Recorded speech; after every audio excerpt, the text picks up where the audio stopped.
It's about, I think the film is about choices, about the difficulty of making choices, about the fact that it's impossible to compare different lives. What life would we have if we would have turned right or if we would have turned left? And the fact that every life is interesting in a way. You know, every life has happiness, every life has pain, every life is alive, and as long as we are alive, it's interesting. Probably something like that. When commenting on the film, you once said that it tends to veer towards complexity, whilst cinema itself in general veers towards simplicity. What made you decide to make something, to put together something that's so complex in terms of concepts?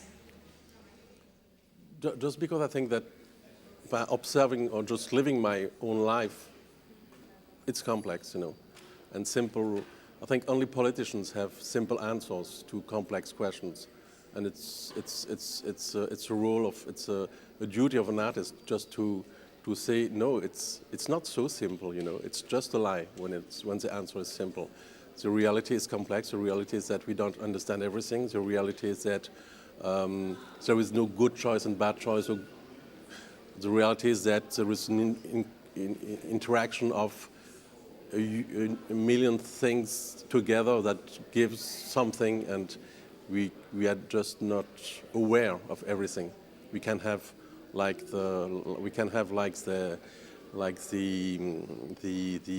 pigeon at the beginning of the film. We can have the superstition of or believe it's because of us or because of that. But the simple. I think that simple answers and are don't reflect the real complexity of life. And what I like in making movies is trying to speak about the complex with the medium that is simplifying to speak about the complexity of life. You know, there are some movies that are giving simple answers, and I think it's not the kind of movie I want to do, because they are reassuring. They are a sort of consolation of all the questions that we have, and I think personally I prefer to live in doubt and to live in incertitude. I think it's more interesting.